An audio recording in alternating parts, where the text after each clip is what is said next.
je voudrais ensemble, moi y compris, nous interpeller sur notre manière d'assumer la tâche du bon pasteur. Le bon pasteur aujourd'hui, ce n'est pas que Jésus. Le bon pasteur aujourd'hui, c'est le parent pour leurs enfants. C'est l'époux pour son épouse, l'épouse pour son époux, le prêtre, le pasteur pour ses ouailles. Oui, frères et sœurs, l'aîné pour ce cadet. Tous nous pouvons jouer ce rôle du bon pasteur. Jésus nous a donné l'exemple, nous devons le suivre. Il m'arrive deux fois de me rendre dans certaines familles où quand vous entrez, papa est en difficulté de vous présenter tous ses enfants en ordre établi, en commençant par l'aîné jusqu'au cadet. Et généralement, ce sont toujours les mamans qui le font.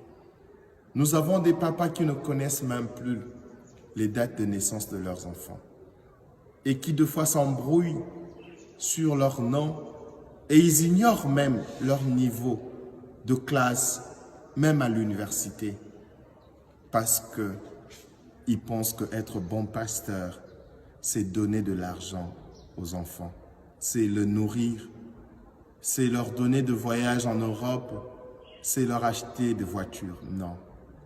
Jésus dit, je donne ma vie pour mes brebis.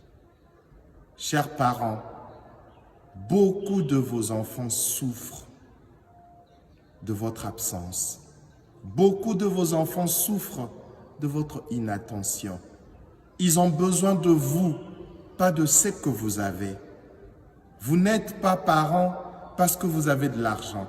Vous êtes parents parce que Dieu vous a permis de donner la vie. Cessez, s'il vous plaît, de présenter à vos enfants vos avoirs et leur cacher votre être. Vos enfants ont besoin de votre être. Jésus ne nous a pas montré les avoirs. Jésus se donnait à nous. En os, en chair, il a donné son sang comme boisson, sa chair comme nourriture. Et je crois que c'est l'exemple que tout parent doit suivre. Vous avez aujourd'hui des familles d'apparence heureuse où ils ont tout. Il y a tout, l'argent, le pouvoir. Mais quand vous rencontrez les membres de cette famille, il y a une tristesse au fond du cœur parce que l'amour n'existe pas. Parce que les enfants n'ont personne à qui parler, personne avec qui aborder les problèmes qui les tourmentent. Et l'Église a pris maintenant la place de certains parents. Nous sommes prêtres. Qu'est-ce que nous n'écoutons pas? Parce que beaucoup des parents sont absents. Et je veux parler aussi aux conjoints, époux, épouses. Quand vous êtes époux d'une femme, de votre épouse, ne le soyez pas simplement en accomplissant vos tâches comme mari, en donnant de l'argent. Il y a deux choses qui ne s'achètent pas. Cher mari, chère femme, soyez le bon berger de votre mari, de votre femme. Et nous prêtres, nous qui chaque jour prêchons la parole de Dieu, nous ne sommes pas de loups pour nos fidèles. Arrêtons d'utiliser les fidèles pour nos propres besoins, pour nos propres désirs. Dieu nous a établis comme prêtres pour que nous prêchions la parole, pour que nous montrions le chemin et non pas pour que nous nous servions de nos fidèles pour assouvir notre faim. Que le Seigneur prenne en pitié tous ceux qui n'ont pas encore compris. Que le Seigneur nous pardonne et qu'il nous interpelle vivement pour que chacun revienne sur le bon chemin.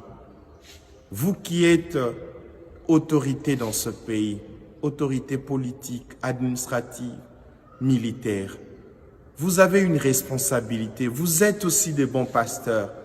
Sachez que chaque vie du Congolais qui se dilapide comme ça, Dieu vous en demandera compte. Vous êtes bons pasteurs pour que les gens cessent de mourir inutilement. Vous êtes là comme bons pasteurs pour que vous évitiez à ceux qui sont faibles d'être piétinés, écrasés.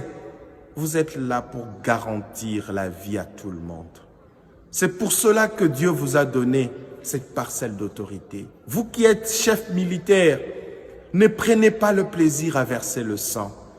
Le Seigneur attend de vous d'être un bon pasteur. Il vous en demandera compte. Vous qui gérez le pays sur le plan administratif, jusqu'à quand vous continuerez à multiplier de faux papiers? Jusqu'à quand les gens mourront de faim parce que vous mangez seuls l'argent du trésor public?